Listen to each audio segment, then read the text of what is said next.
안녕하세요. 저는 자그마한 과일 가게를 하고 있는 김정훈이라고 합니다. 사람이 살다 보면 이런 일 저런 일 참 많이 겪죠. 사회에 나가 여러 사람을 만나면서 세상이 참 넓은 것처럼 보여도 어떤 때는 생각보다 참 좁고 어떻게 이런 인연이 있나 그런 생각이 드는 일도 아주 많습니다. 그래서 저는 어떤 사람이든 어떤 인연이 될지 모른다는 생각으로 친절하려 노력하는데요. 얼마 전 이런 제 생각을 더 확고하게 만들어준 놀라운 일을 겪게 되어 사연을 써봅니다. 저는 고등학교 시절 나쁜 친구에게 괴롭힘을 당했었습니다. 덕분에 대학 입학은커녕 고등학교도 중퇴를 하고 한동안 힘든 시기를 보냈었죠. 당시 그 친구가 저를 어찌나 괴롭혔는지 몰라요. 매일 같이 맞고 돈을 뺏기는 건 예사였죠. 덕분에 학교를 자퇴하고도 저는 한 2년 정도 밖에도 거의 나가지 않았습니다. 혹시나 나갔다가 우연히 그 친구를 마주칠까 너무 무섭고 또 두려웠거든요. 하지만 그런 저를 걱정한 부모님께서 부모님 가게 일을 도와달라는 핑계로 저를 밖으로 끌어내셨고 저는 부모님의 보호와 지지 아래 그렇게 사회에 적응했습니다. 지금 제 가게도 그렇게 일해서 모은 돈을 저축해서 마련한 거고요. 아무튼 제가 그런 일을 겪어서 그런가 저는 평소에도 남을 돕는 일에 관심이 많았어요. 주기적으로 고아원을 방문하기도 하고 힘든 어르신들을 찾아가 봉사를 하기도 했죠.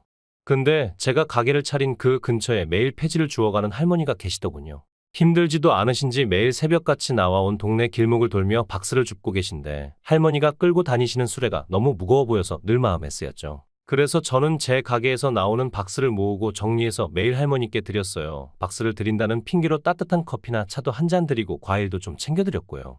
할머니는 늘 한사코 사양하셨지만 제가 멍이 들거나 찌그러진 것이라 못 파는 과일이라는 핑계를 대면 그제야 못 이긴 척 몇 개를 받아가곤 하셨습니다. 아유, 이건 멀쩡해 보이는데 또 왜 그래? 가격만 조금 깎아서 팔면 되겠구먼. 여기 근처 죄다 회사며 병원이라서 거래처나 병문안용 과일밖에 안 나가요. 그래서 상처 조금 난 과일이라고 싸게 내놔도 다들 안 사가시더라고요. 이렇게 멀쩡한데. 그냥 썩혀서 버리면 저도 너무 아깝고요. 아이고, 그럼 내가 몇 개 사갈게. 매일 이렇게 공짜로 받아서 어떻게 해? 사람이 염치가 있지. 이게 어떻게 공짜예요. 할머니께서 매일 저희 집 박스 공짜로 치워주시잖아요. 저것도 버리려면 얼마나 귀찮은데 할머니 덕분에 제가 얼마나 편한지 몰라요. 아이고, 어쩜 이리 말도 이쁘게 할꼬. 그렇게 매일 할머니와 얼굴을 마주하다 보니 자연스럽게 할머니와 친해졌어요. 가끔은 진짜 저희 할머니 같다고도 느꼈고 할머니께서도 저를 과일 손주라며 오며 가며 말도 걸어주시고 가끔은 주머니 속에서 녹은 사탕을 꺼내서 제 입에 넣어주시기도 하셨죠. 근데 참 사람이 살다 보면 좋은 인연만 있는 게 아니잖아요. 아무리 피하고 만나고 싶지 않아도 이 넓은 대한민국에서 악연과 딱 마주치는 일도 정말 심심치 않게 일어나고요. 네, 그날도 그런 날 중 하나였어요. 정말이지 재수옴 붙은 그런 날 중 하나요. 아니 진짜 이 할망구가 노망이 났나? 할매 어디 가요? 이거 안 보여요. 귓구녕 막혔냐고. 거기 당신 말이야. 어? 나 말이야? 그럼 이대로 변해. 할망구가 당신 말고 또 있어. 또 있냐고. 하. 됐고 할매. 이리 와. 이리 와서 이거 어떡할 건지나 말해. 아니, 총각, 아무리 그래도 내 나이가 몇인데. 그럼 남의 비싼 외제차 긁고 도망이나 가지 말던가. 왜? 나이 먹었다고 존대는 받고 싶고 입힌 손에는 물어주기 싫어. 존대를 듣고 싶으면 자격이나 갖추라고. 네, 내가 그쪽 차를 긁었어요. 아이고, 이를 어째 미안해요. 몰랐어. 어디, 이거 고치는데 얼마나 들어요? 내가 번호 줄 테니까 우선 먼저 수리하고 연락하면 돈 줄게요. 미안해요, 총각. 내가 당신 뭘 믿고 수리를 먼저 해? 아니, 애초 이 차가 얼만지는 알아? 이거, 당신 같은 할망구가 그런 더러운 쓰레기 주워서 버는 돈으로는 100년이 지나도 못 사는 그런 차야. 알아. 이게 무슨 문방구에서 파는 장난감 차인 줄 아나 본데. 수리비 얼마나 나올 줄 알고 나중에 돈을 준다 만다야. 당장 물어내, 당장. 총각, 내가 잘 몰라서 그래. 미안해요. 가게를 열 준비를 하며 한창 바쁘게 일하던 중 밖이 너무 시끄러워서 나가보니까 할머니께서 웬 젊은 남자 앞에서 허리를 숙이고 계속 사과를 하고 계시더라고요. 무슨 일인가 가만히 들어보니 할머니의 수레가 남자의 차를 긁은 듯 했고요. 남자의 차는 척 보기에도 몹시 비싸 보였고 이거 큰일이 났구나 하고 감이 왔습니다. 그래서 얼른 나가서 몰래 남자의 차를 살피는데 생각보다 그렇게 크게 흠이 나지 않은 듯 했죠. 아니, 사실 자세히 보면 긁힌 자국이 있는지 잘 보이지도 않았어요. 그냥 겉만 살짝, 아주 살짝 긁힌 정도였는데 남자가 지나치게 화를 내고 있는 상황이었어요.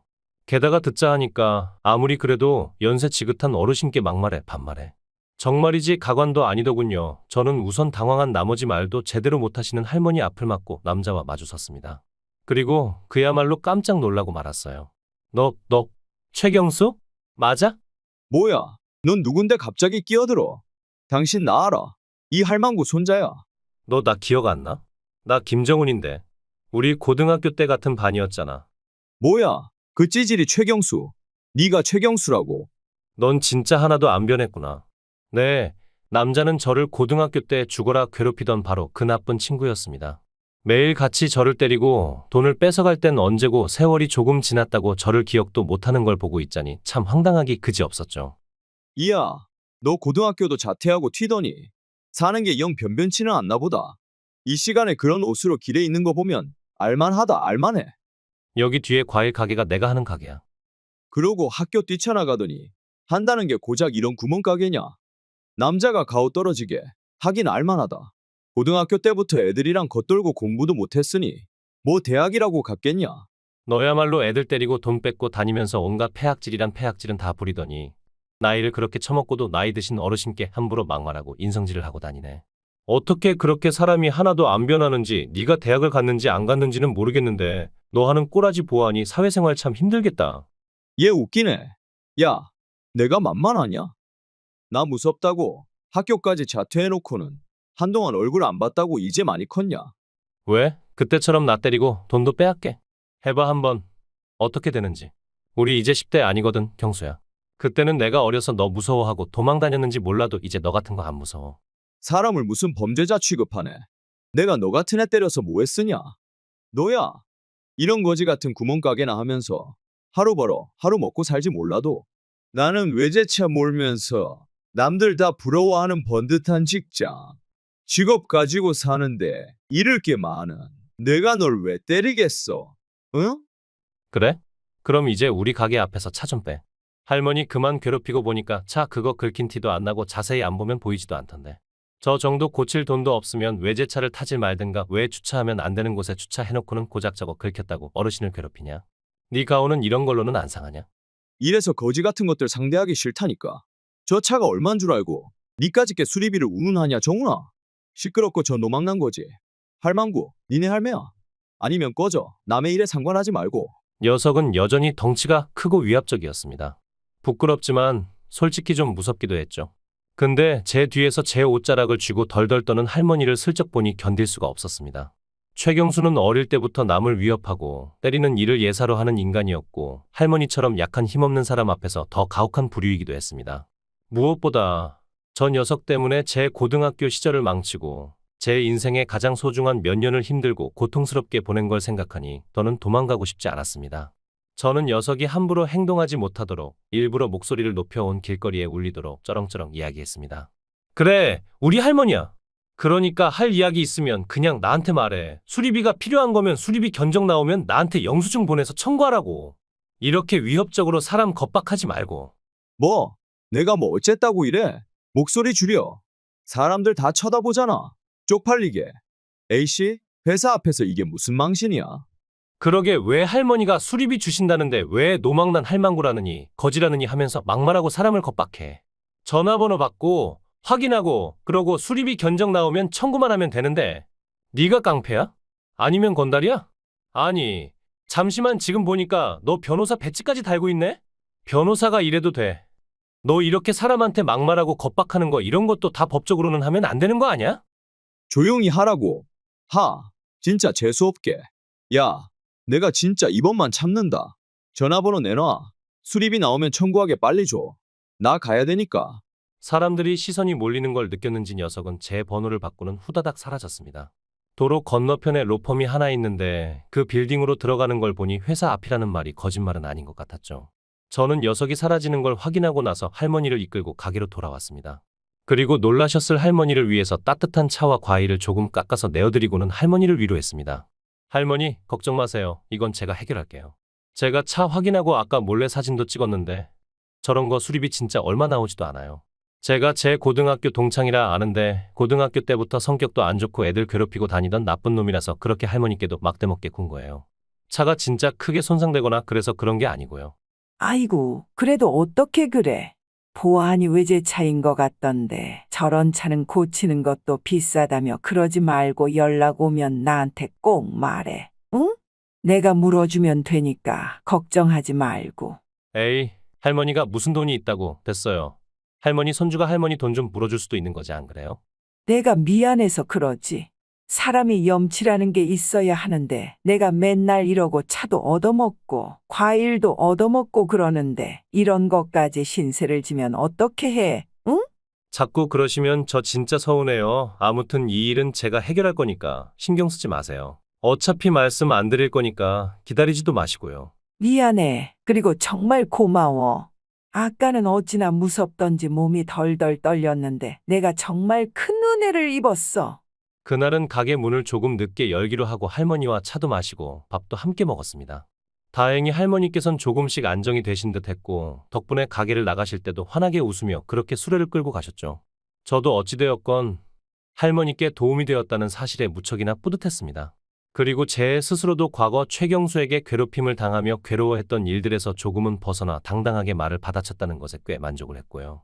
그래서 그렇게 그 일은 일단락되고 나름 잘 해결되었다 생각했는데 정말이지 전혀 뜻밖의 사람에게서 그야말로 충격적인 할머니의 이야기를 듣게 되었죠. 야, 김정훈, 너 나와. 너야, 네가 사주했어. 나오라고.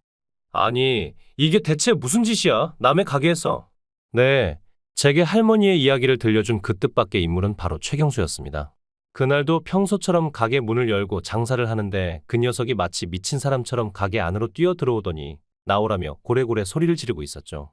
아직 손님이 있을 시간이 아니라 가게 안쪽에서 꾸벅꾸벅 졸고 있던 저는 그야말로 화들짝 놀라 밖으로 튀어나갔습니다.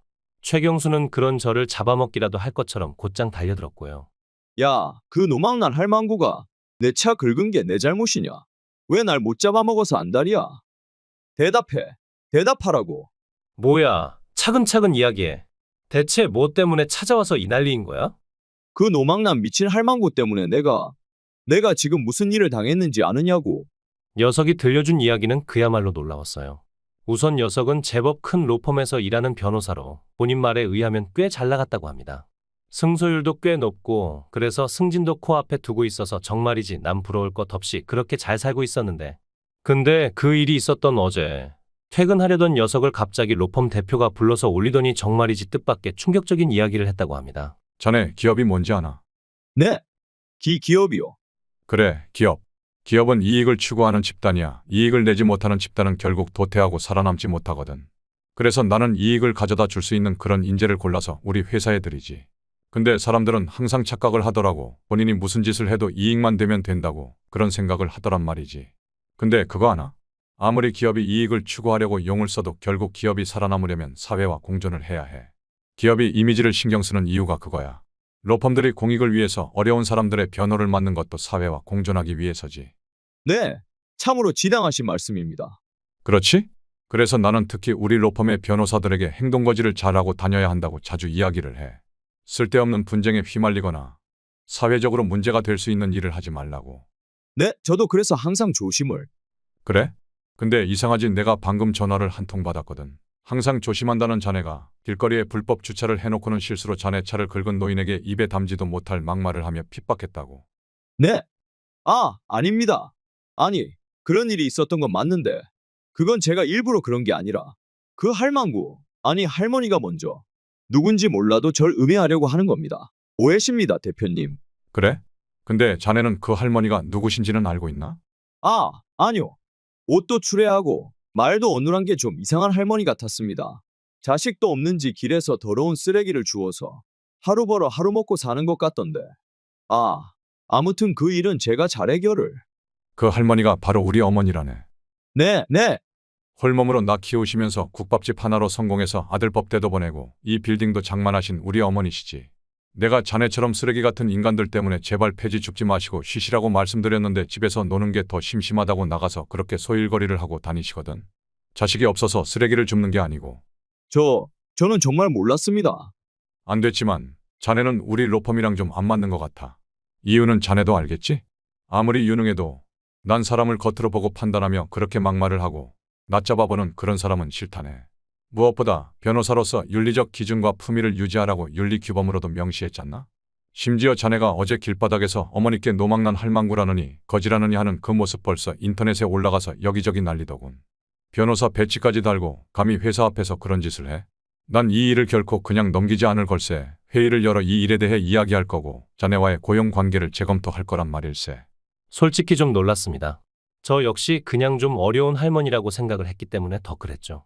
물론 그렇다고 경수에게 동정심이 들거나 뭐 그런 생각이 든 건 아니었고 솔직히 고소하다 생각했지만요. 이래서 사람들이 늘 말 조심하고 사람들에게 함부로 대하면 안 되는 건데 어떻게 보면 자업자득이기도 했고요. 저는 터져나오려는 웃음을 꾹 누르고는 경수를 향해 말했습니다. 난 그분이 그런 대단한 분인 줄도 몰랐는데. 그리고 내가 너인 줄 아냐? 그냥 할머니께서 내가 괘씸하니까 아드님께 하소연 좀 하셨나 보지 그러게 잘하지 그랬냐? 천지분간 못하고 나이 지긋하신 어르신께 그렇게 막말을 하더니 결국 이것도 어떻게 보면 네가 스스로 불러일으킨 재앙 아냐? 아무튼 난 모르니까 너 알아서 해. 남의 가게 장사 방해하지 말고. 그게 말이 돼? 어제 네가 그 할머니 손주라고 그렇게 말했잖아. 그거야 내가 친할머니처럼 대하는 분이니까 할머니께서도 날 꽤나 귀여워하시고. 웃기지 마. 너 그 할머니 어디 있는지 빨리 말해. 내가 이 거지 같은 더러운 가게 싹 불지르기 전에. 어디 불지르기만 해봐. 내가 가만히 있나.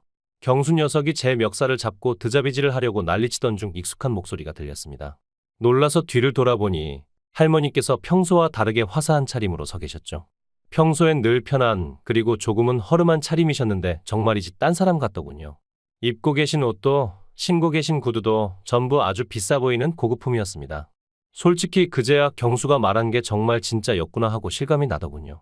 그와 동시에 마치 아주 시원한 사이다를 한 컵 쭉 마신 것처럼 가슴에 체증이 쑥 내려가는 것 같았고요. 반성은 좀 했나 하고 둘러봤더니 쯧쯧 법 공부까지 힘들게 해놓으면 뭐해. 저렇게 말과 행동이 천박한데. 할머니. 제가 어제는 정말 잘못했습니다. 한 번만 봐주시면 안 될까요? 저 이렇게 로펌에서 잘리면 안 됩니다. 아시지 않습니까? 대표님께서 이쪽에서 얼마나 영향력이 크신 분이신지. 제가 어제는 너무 힘들고 그래서 저도 모르게. 사람이 그러면 못 써. 없어 보이고 본인보다 못해 보인다고 그렇게 무시하고 겁박하면 돼. 쯧쯧. 그리고 듣자 하니 우리 과일 가게 총각까지 괴롭혔다며. 이래서 법 공부를 아무나 하면 안 돼. 응? 인성이 되먹지를 못했는데. 먼저 사람이 되어야 다른 사람 사정도 듣고 그러고 변호도 해주고 하는 거지. 너 같은 것들이 변호사가 되면 힘든 사람들 고열 빨아먹는 벌레가 되는 거요. 네. 제가 다 잘못했습니다. 제발 한 번만 봐주십시오. 네? 저 수리비 다 필요 없습니다. 무릎을 꿇으라면 꿇을 것이고 엎드려 빌라면 빌겠습니다. 그러니까. 너 같은 것들 내가 한두 번 본 줄 알아? 땡. 내 아들 녀석이 로펌 대표 아니었으면 사과도 안 했을 녀석이 말만 뻔지르르. 너 다시는 이 근처에 나타나지 말어. 한 번만 더 내 눈에 띄면 아주 경을 치게 해줄 테니까. 정 나가지 못해? 그러지 마시고 제발. 이거 안 나? 어제 내가 그리 빌 때는 들은 척도 않더니. 이놈이 몽둥이 가져와. 이런 놈은 아주 정신 바싹 들게 비 오는 날에 먼지 나도록 맞아야 돼. 정훈아, 우리 친구잖아. 네가 말해주면 안 될까? 응? 나 진짜 힘들어서 그래. 네가 할머니께 말씀 좀 드려줘라, 친구야. 응? 친구? 누가? 너랑 내가? 언제부터? 왜 그러냐? 우리 같은 반이었잖아. 내가 너 괴롭혀서 그래. 그땐 내가 어릴 때라 철이 없어서. 그랬어. 내가 미안해. 내가 이렇게 빌게. 네가 말씀만 잘 들어주면 내가 진짜. 할머니 제가 빗자루라도 가져다 드릴까요? 제 끈질겨서 그냥은 절대 안 나갈 것 같은데. 그려 가져와. 튼실한 놈으로다가 두세 개 가져와. 아니. 나 나중에 다시 올게. 할머니 고정하시고 제가 나중에 다시 찾아뵙겠습니다. 소금 가져와. 소금. 재수 없어서 소금 뿌려야겠다. 저는 할머니와 함께 가게 문 밖으로 소금을 뿌리며 불이 나게 도망가는 최경수의 뒷모습을 지켜보았습니다. 그렇게 거들먹거리며 위협적으로 굴던 녀석이 꽁지가 빠져라 도망가는 걸 보니 그보다 더 가슴이 시원할 수가 없었죠. 이후 경수는 그날 있었던 일이 인터넷에 올라가며 논란이 더 커지는 바람에 변호사로서의 품위를 지키지 못했다는 이유로 로펌에서 결국 해고되었다고 합니다. 할머니께서 말씀하시길 다른 로펌에 들어가려 용을 쓰고 있다고는 하는데 취업 전 진행하는 레퍼런스 체크에서 이전에 있었던 논란이 걸리는 바람에 결국 제 과일 가게보다 작은 원룸에서 변호사 사무실을 시작했다고 합니다. 물론 인터넷에서 이미 막말 변호사로 유명해서 의뢰인이 있을지는 모르겠지만요. 이후 저는 할머니의 추천으로 근처 상가와 아드님의 로펌에 선물용 과일을 전문으로 납품하게 되면서 가게를 좀 더 키울 수 있게 되었습니다. 할머니께서 그러시더라고요. 사실 그런 차림으로 폐지를 줍고 다니면 험한 말도 많이 듣고 안 좋은 일도 겪는데 제가 할머니를 친절하게 챙겨준 첫 번째 사람이라고요. 역시 사람의 인연이란 언제 어떻게 될지 모르는 깜짝 상자 같다는 생각이 드는 요즘입니다. 여러분께서도 제 일을 거울 삼아 작은 인연 하나도 소중히 대하시면 어떨까요? 긴 이야기 들어주셔서 감사합니다.